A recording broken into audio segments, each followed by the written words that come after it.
Hello, welcome to news to flavours. ഇന്ന് നമുക്ക് ഒരു വെറൈറ്റി വെണ്ടയ്ക്ക റോസ്റ്റ് ഉണ്ടാക്കാം. എന്നും നമ്മൾ വെണ്ടയ്ക്ക മെഴുക്കുരട്ടിയും തോരനും ഒക്കെയല്ലേ ഉണ്ടാക്കുന്നത്. ഇന്ന് നമുക്ക് ഇങ്ങനെ ഒന്ന് ഉണ്ടാക്കി നോക്കിയാലോ? അപ്പോൾ വരൂ, അതുണ്ടാക്കാൻ എന്തൊക്കെയാണ് വേണ്ടതെന്ന് നോക്കാം. ഞാനിവിടെ 4 വലിയ വെണ്ടയ്ക്ക എടുത്തിട്ടുണ്ട്. നാടൻ വെണ്ടയ്ക്കയാണിത്.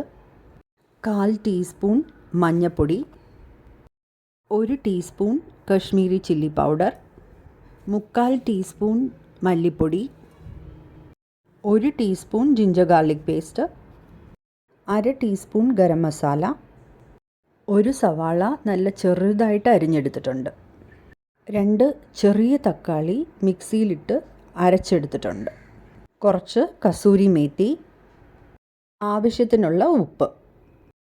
വെണ്ടയ്ക്ക നമുക്ക് ഇതുപോലെ കട്ട് ചെയ്തെടുക്കാം. എന്നിട്ട് ഓരോന്നും ഞാൻ ചെറുതായിട്ട് ഇങ്ങനെ കുറുകെ കട്ട് ചെയ്തെടുത്തിട്ടുണ്ട്.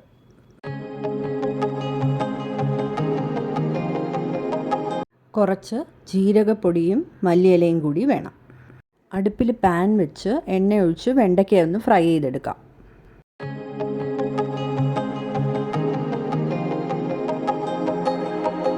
ഇനി ഉപ്പും കൂടെ ചേർത്ത് ഫ്രൈ ചെയ്തെടുക്കാം. ഒരുപാട് മൊരിയിച്ചെടുക്കണ്ട, ഒരു 50% ഫ്രൈ ചെയ്തെടുത്താൽ മതി.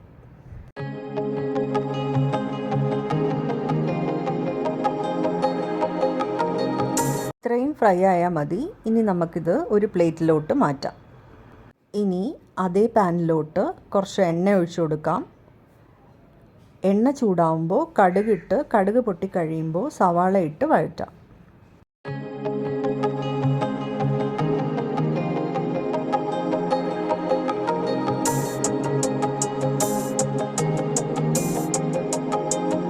കുറച്ച് ഉപ്പിട്ട് കൊടുക്കാം. ഇഞ്ചി വെളുത്തുള്ളി പേസ്റ്റും കൂടി ചേർത്ത് സവാള നല്ല ഗോൾഡൻ ബ്രൗൺ കളർ ആവുന്നവരെ വഴറ്റിയെടുക്കാം. സവാള നല്ലപോലെ വഴന്ന് വന്നിട്ടുണ്ട്. ഇനി ഇതിലോട്ട് അരച്ച് വെച്ച തക്കാളിയും കൂടി ചേർക്കാം.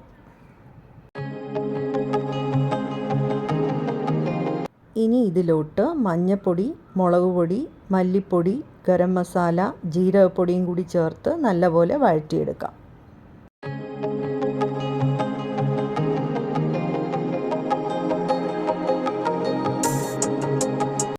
തക്കാളിയുടെയും പൊടികളുടെയൊക്കെ പച്ചമണം മാറി നമ്മൾ ഒഴിച്ച എണ്ണ തെളിഞ്ഞ് വരുന്നവരെ നല്ലപോലെ ഫ്രൈ ചെയ്തെടുക്കണം. കുറച്ചുകൂടി ഉപ്പിട്ട് കൊടുക്കാം.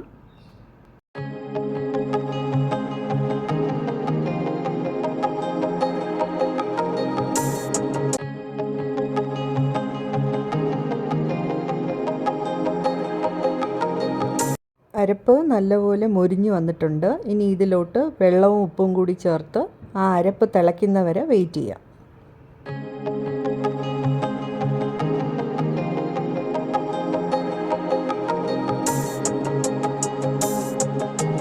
ഗ്രേവി തിളച്ച് വന്നിട്ടുണ്ട്. ഇനി ഇതിലോട്ട് നമ്മൾ നേരത്തെ ഫ്രൈ ചെയ്ത് വെച്ചിരിക്കുന്ന വെണ്ടയ്ക്കയും കൂടെ ചേർത്ത് കൊടുക്കാം. ഗ്രേവി നല്ലപോലെ തിളച്ച് വറ്റണം. അപ്പോഴത്തേക്കും വെണ്ടയ്ക്കയും വെന്ത് കിട്ടും.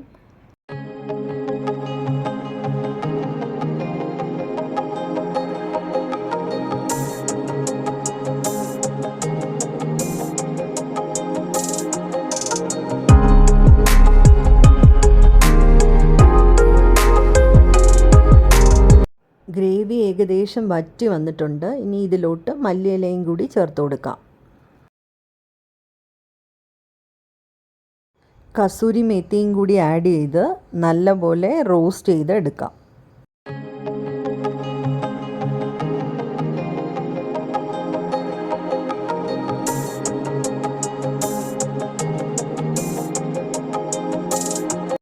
നന്നായിട്ട് റോസ്റ്റ് ആയിട്ടുണ്ട്. ഇനി നമുക്കിത് ഒരു സെർവിങ് ബൗളിലോട്ട് മാറ്റാം. നമ്മുടെ ടേസ്റ്റി വെണ്ടയ്ക്ക റോസ്റ്റ് റെഡിയായി. ഇത് നമുക്ക് ചപ്പാത്തിയുടെ കൂടെയും ചോറിൻ്റെ കൂടെയൊക്കെ കഴിക്കാൻ പറ്റും. വളരെ ഈസി ആയിട്ട് ഉണ്ടാക്കാൻ പറ്റുന്ന ഒരു റെസിപ്പിയാണ്. എല്ലാവരും ട്രൈ ചെയ്ത് നോക്കി ഫീഡ്ബാക്ക് അറിയിക്കണം.